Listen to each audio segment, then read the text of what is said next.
MOLLYMAY, will you come out to play? Your smile takes the edge off of the day, and you're a light that brightens. This is MOLLYMAY, a Bod Pause Pod and other nice stuff with me, MOLLYMAY. Hi, I'm MOLLYMAY. I can't tell you how good it feels to be here today. Full disclosure, it was a shithole day. One of those where every idea that I had feels stupid. And I've been in this creative slump for 2 days. But this feels good. I will say that this pod is one of my many creative outlets, one of my very favorite creative outlets, that if for no other reason than narcissistic therapy is working, it's an exciting new challenge. And every time that I'm so privileged to sit in front of this microphone, something different happens. And that's what I love so much about being a creator, right? Is like the process of the shit. Sometimes it's very sweaty. I call it like the babysitter or the mom sweat, you know, like it's like that anxious sweat that you get when you're just like internally combusting and nothing is comfortable. And like the sweat doesn't actually comes out, but like internally you're just so hot. But that's where magic happens, is outside of the comfort. So as I sit here today, right now, I just like breathed a really big sigh of relief because this, it just feels good. Sometimes you just need to push your shit. So I can say that I'm scared shitless of where this process is taking me because it's brand new. And it's such an exciting challenge. And I think it's becoming a comfortable uncomfort, if that makes sense. And days like today, when my brain doubts itself, I need to remember to turn back to the gratitude. And my big gratitude moment right now is sitting here. And hopefully in this, you can find your own little moment of peace and know that your ideas aren't stupid and slumps are real and tomorrow is different. A coworker told me today, as I told him through tears, we talk through Slack at work, so it wasn't like an exchange face to face. And I think they're a lot of times using like an instant messenger system, a text, whatever, kind of allows us to open up a little bit when being face to face and vulnerable. Such a tricky word. And being vulnerable with my vulnerability, it's hard. So I was slacking him, and I was just like, I'm having what I think is an existential crisis day. And it's one of those days that happens at least like every 3 to 6 months where I'm like, I'm going to quit everything and go to hair school. And honestly, like, I still can't believe that I didn't go to hair school, by the way. And I've never opened up to this coworker in this way before. And I just like very honestly asked him, I was like, do you know what I mean? Like, do you ever get these days? And he was just like, I mean, yes, duh, of course. And he said, go and do something to change what you are doing right now, even if it means something not work related. I was just like, what do you want me to do? Do you want me to go do some jumping jacks? And he was like, that's one thing that you could do. Or like go for a drive and get a coffee or build a fence or take a nap. And in that moment, I spit laughed because I was like, build a fence? Like, you want me to build a fence? And then he said, is there something that you enjoy doing that takes no brain capacity or thought to do it, like any mindless work? And I looked ahead and my fingers just typed, pooping, I guess, but I don't have to poop right now. And that was all it took. Confiding in a buddy that you're having a hard time and knowing that you're not alone And I think especially too, kind of finding those allies in the workplace is incredibly clutch. I'm like, fuck, go build a fence or take a poop. Whatever will get you out of your head right now. And yeah, that's the first thing that came to my head. So here's to you having a cute day and build a fence or take a shit. That's what I can offer you today. What the fuck else can I offer you today? It's my who to follow. It's so cute. At History Cool Kids. So this Insta. If I had to delete all other Instas and only follow one, this would be it. So it's a blend of like celebrities from the past and funny, like slashy, interesting photos in history, like the first photo of a cat ever taken in the 1800s, or like these 10-year-old children smoking a cigarette in the Netherlands, or Teddy Roosevelt's colorized photo of his daughter. It's so random. Or like all the favorite Polaroid shots from your favorite 90s celebrities. It's so juicy. It like runs the gamut of History Cool Kids. And it's my favorite thing about the internet, really, is its ability to mindlessly entertain and uplift me. So at History Cool Kids, it's just like it sounds. I've been following them for only a week, and it's already fucking gold. You're so welcome. I should just like cash it all in. At History Cool Kids, my job is done. Oh, the song. Oh, we'll see. Oh, God. I sound like my dog when I come home. She just like wails. Oh, God. We'll see if I can get through this because I've been having residual tears. A Star is Born still has me. And I've been crying since I've watched it. And anytime I hear the song Shallow, and you know that I've been listening to the soundtrack on repeat, my throat actually closes. Like I literally get choked up.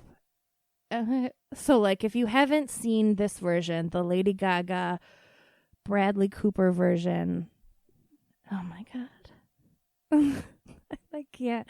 Bradley Cooper is like a gritty country singer, and I just got chills because that's everything that I've ever wanted in my entire life. So I could go on.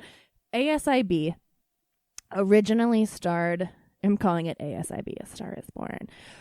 Originally starred Judy Garland, my number one, and then Barbra Streisand starred in the remake. And in the latest adaptation, Lady Gaga and Bradley Cooper are beyond fucking gorgeous. And Lady Gaga is half a second away from an EGOT, and she's the genius talent of our generation. So like for the first entire week after watching it, Emily and I, you know me. You're gonna rap every time you say her name.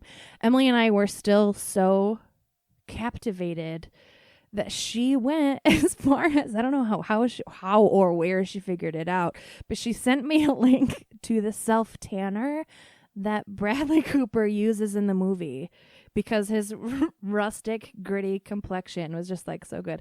Hang on, I gotta pull it up. It's the phenomenal 2 to 3 week tan mousse from Vita Liberata, and you can buy it at Sephora, and it's like in a brown bottle moussey can thing. Oh my God. And like his denim blue eyes just like sparkled like a Canadian lake for a solid 3 hours. Lady Gaga. Okay, and just like, and then after you watch this, you have to watch her doc 5'2" because, like I said, she's a fucking genius talent of our generation. She is. I'm gonna sound like an idiot. Has she ever done anything with? Yes, Telephone, Beyonce. I was just gonna say, has she ever done anything with Beyonce? She did Telephone and Video Phone. It's the same. Telephone and Video Phone. My women of 2008 were really on their phones. Oh my God. I need more of that. They should star in a romance movie together opposite each other where they fall in love and make out. I just gave myself chills. What an idea. I should produce movies. Here we go. Beyonce and Lady Gaga. It could literally be about if you should fold your toilet paper or crumple it, and if it's starring Beyonce or Lady Gaga, it will win awards. It could be about anything. I'm gonna move on. I think today we should talk about occasion wear, and I'm gonna start with what I can't take off this week. When I say occasion wear, I think I made that term up. It's like the idea that I am saving this outfit for my cousin's wedding, or I'm gonna wear these pants for my high school reunion. And right, like you have these things sitting in your closet and you don't touch them. But I'm gonna start with what I'm literally wearing right now. I came home after work today and I put it on so I could feel good, and I'm gonna wear it again tomorrow. So we're gonna talk about that. It's a lavender corduroy pantsuit, and when I got it, I just ordered the pants, and they're like a tapered pant, and they're that big chunky corduroy, you know, like that, like the good stuff, and like they have like that soft chenille raised texture. It's nice. And then when the pants came, they were so divine and perfect that I was like, well, what kind of dunce am I that I only got half of this princely pantsuit? And the suit coat came. Is that the proper term for a woman's pantsuit top? Or would it be like blazer or jacket? But it's a part of a suit. Is a suit coat just strictly menswear? That's tricky. But whatever. So it came, and it's a gorgeous, relaxed fit, which is so hard to find in plus size. So it's like a relaxed fit that doesn't look sloppy. Like, I want the clothes to fit me as they would a runway sample size, right? Like straight and loose, but refined, and not frumpy and lumpy, and not like that boyfriend fit where I really hate when the shoulder seam hits like the middle of your elbow or the middle of your bicep, but it's still tight. It looks so fucking stupid.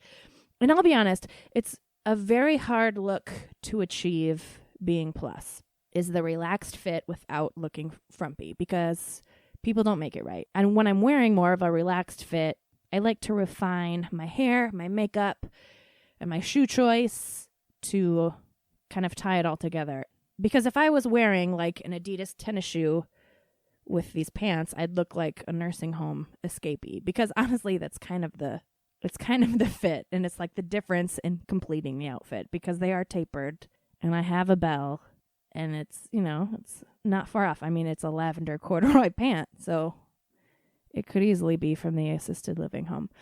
So the jacket came, and this gorgeous new wardrobe favorite, like an immediate favorite, sat in my studio for over 2 weeks, and I looked at it every day, and I'm like, what can I wear this to? Like, what's coming up?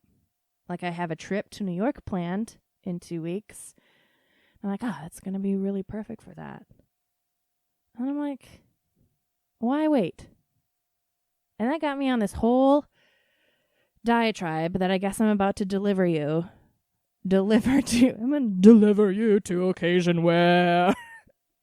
So I've always said that you can't have a good day in sweatpants or a productive day, or you know what I mean? Because I stand firmly behind how you dress directly affects your mood. So imagine your single favorite outfit in your closet right now. Maybe it's athleisure. Maybe it's your chiffon bridesmaid's dress from your best friend's wedding. She's vulnerable today. Maybe it's your wedding dress. Maybe it's your Reba McEntire t-shirt, or maybe it's your little black dress, or maybe it's your fucking lavender corduroy pantsuit. And think about how that outfit makes you feel. And like, why does it make you feel that way, right? Like, our outfits hold so much power and so much emotion. And like, is it the process of putting it on and all the things that go along with it? So like, I love a good going out outfit because 90% of the fun for me is the process of getting ready, right? And like, those after effects that kind of set the tone and carry you through like whatever you're doing that night, that day. And it's like the intention and like of when you're getting ready in this outfit. So I got to thinking about like wearing these outfits to work. And I was talking to a coworker about this recently, and like, I would totally come to the office wearing a sparkly bodysuit with no pants and a high ponytail, and I'd be 900 degrees of confident and execute my day fucking flawlessly. And yes, I would probably walk around with a fake Barbie doll microphone and speak into it, but that's just me. And then he said that his best look would be a wrestling singlet. And you know what? Like, I support that because twins. So I said, fuck it. And I came home and I put on my corduroy lavender suit and I made an excuse to wear it. Just to like sit here and record right now. And that excuse was because I fucking wanted to. And I had a shithole day and it helped turn it around. So like, I'm not saying wear your ice skating leotard to the office because society is not ready for that yet. But like, how can we bring these little items of these outfits of joy into our life in our everyday? So I was in Atlanta recently. And I was at I was there for work, and I like to book an extra day out for like a Ferris Bueller's day off situation. Like, really take advantage of the office flying me somewhere. I mean, it's only smart guys. You should book a cushion day to see new things.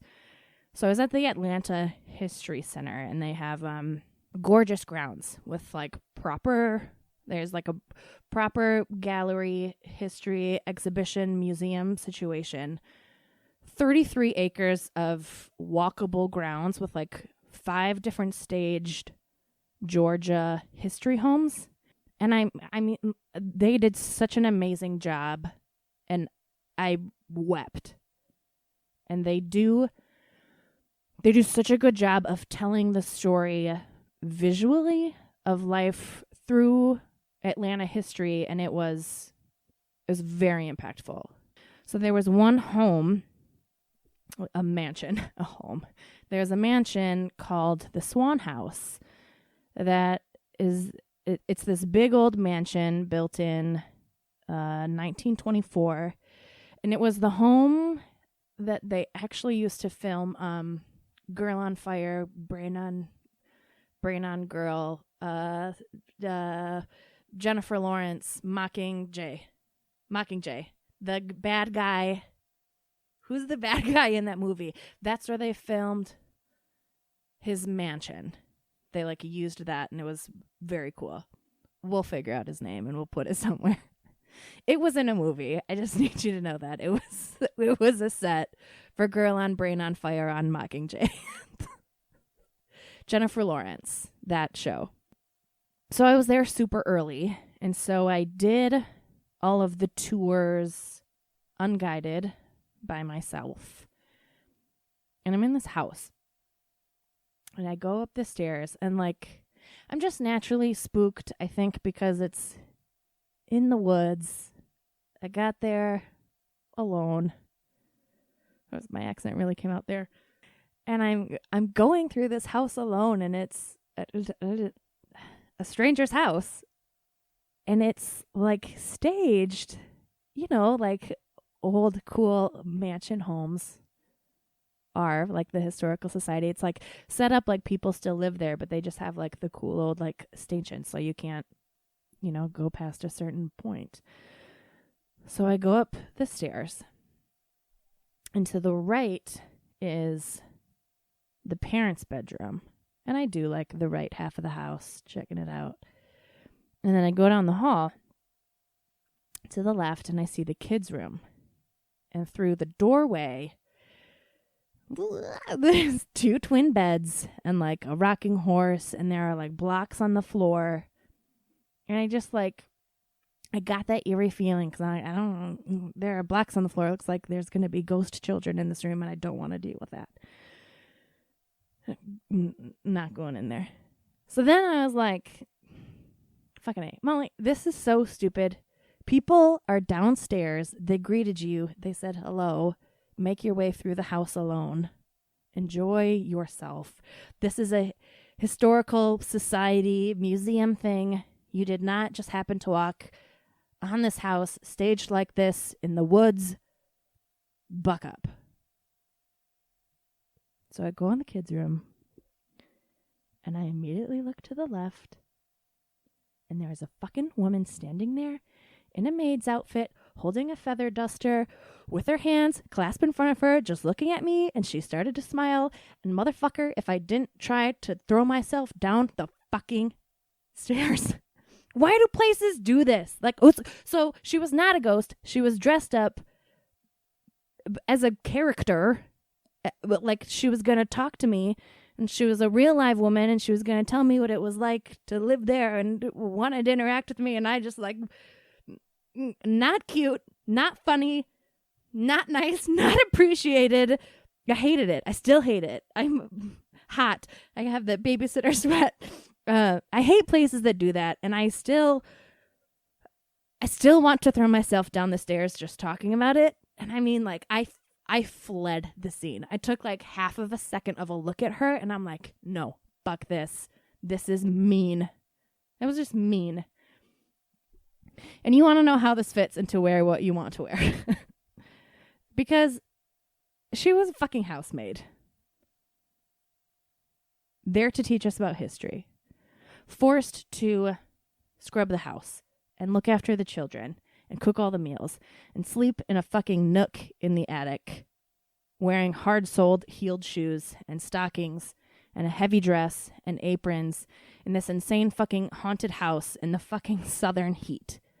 And a mere 10 minutes before that, I was standing in a slave's home, and everything feels so stupid in comparison. The idea of waiting to dress for occasions, like even me talking about this right now, seems so stupid.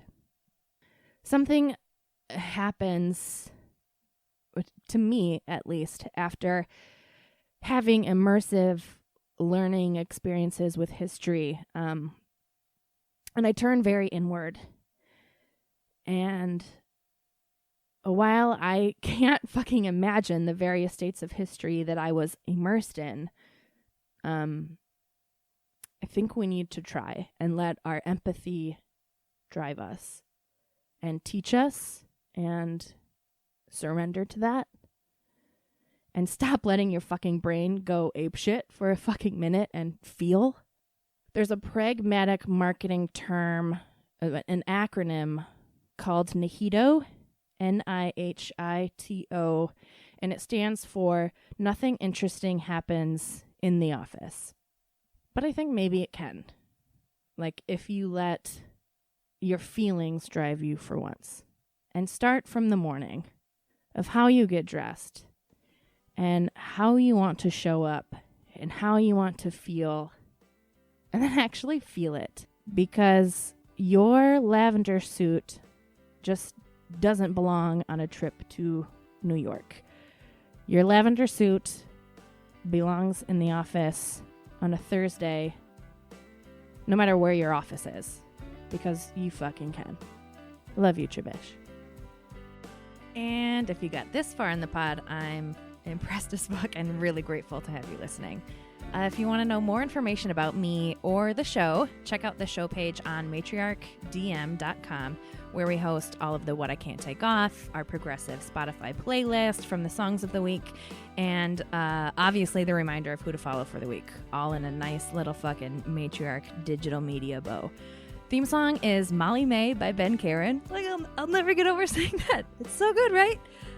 Thanks for listening. You're so cute.